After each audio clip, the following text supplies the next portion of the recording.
Ang Kabataan Express ay hatid sa inyo ng UNICEF. Sumusunod ka ba sa uso? Minsan, tsaka depende. Kasi hindi lahat ng uso nakakabuti sa'yo. Tsaka hindi naman lahat ng uso maganda yun. Saka anong sense sa pagiging nasa uso kung ikaw lang din yung mahihirapan? Depende rin po sa comfortability ng tao dun sa uso. Oo naman. Kasi yun ang habol ng katawan ko at syempre para maging ako sa mga friends ko. Ang dami ng uso sa mga kabataan, mga damit, gadgets, pati hairstyles. Ang buhok na mahaba, magulo at di sinusuklay, uso rin daw sa iba. Pero higit pa raw sa pagsunod sa uso ang pagpapadreadlock sa mga kabataang nakilala ng mga CNN reporter sa Cebu. Alamin ang kanilang kwento.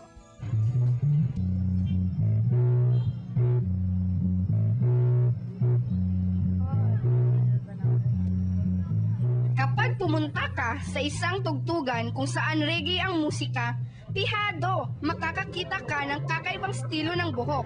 Ito ang tinatawag na dreadlocks o dreads. Ginusto ko mapadread sa buhok kasi gusto ko makasabay sa uso. May connection ba ito sa mga gusto mong musika? Oo, may connection ito sa mga reggae songs kasi Gaya ng ano? gaya ng mga kanta ni Bob Marley, Junior Gong. Para sa mga mahilig sa reggae, cool ang magpapadreadlocks dahil ganito ang hairstyle ng sikat na reggae singer na si Bob Marley. Pero para sa iba, type lang talaga nila ang hitsura. Kay gwapong sa tanawon. O di ba? Like father, like son? Pero teka, ano itong naririnig namin na di raw pwedeng mabasa ang dreads? Hindi yun totoo, araw-araw nga ako naliligo eh. Bakit sinashampoo mo ba yan? Oo naman. Linalagyan to ng tubig. Hinaluan ng shampoo ng tubig.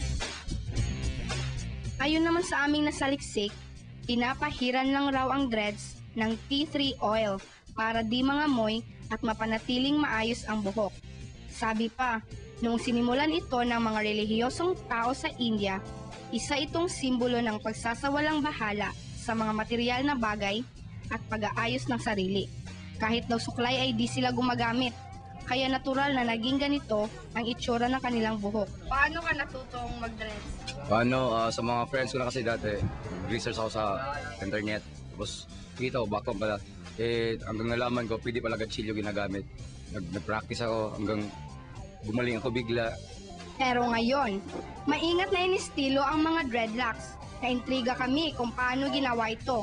Kaya sinubukan ni Tess at Noemi, mga kasama ko sa Cebu Bureau, na magpa-dreads ng buhok. Firstly,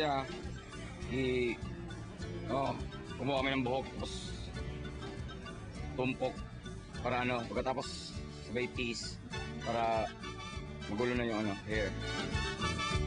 Tapos yan, gansilyuin para lalong gumulo. Kasi sa pag-dreads, dala step, merong vacuum at saka gansilyo lang ginagamit. Sa amin, gansilyo na kasi kumahaba buhok nila, konti lang mababawas pag gansilyo ginagamit. Kasi pag pinabacuum, iksi na pagkatapos gawa ng dreads. Pero mas maganda vacuum kasi mas matigas, sa matibay. Tapos nila ko na siya, pinupay ko lang yung buhok. Sabay, nila ko na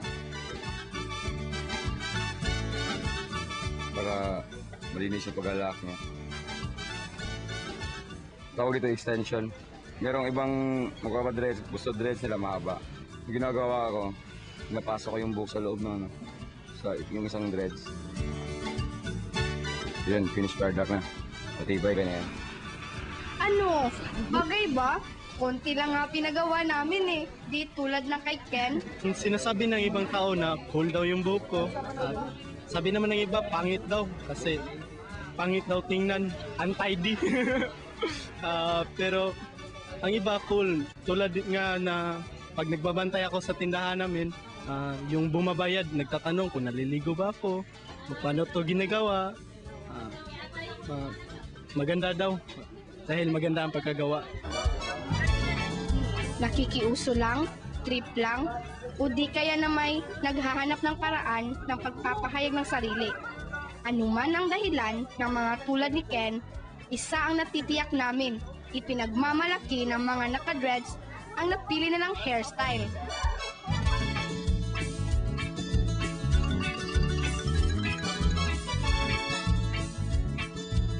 Ang Kabataan Express ay hatid sa inyo ng UNICEF.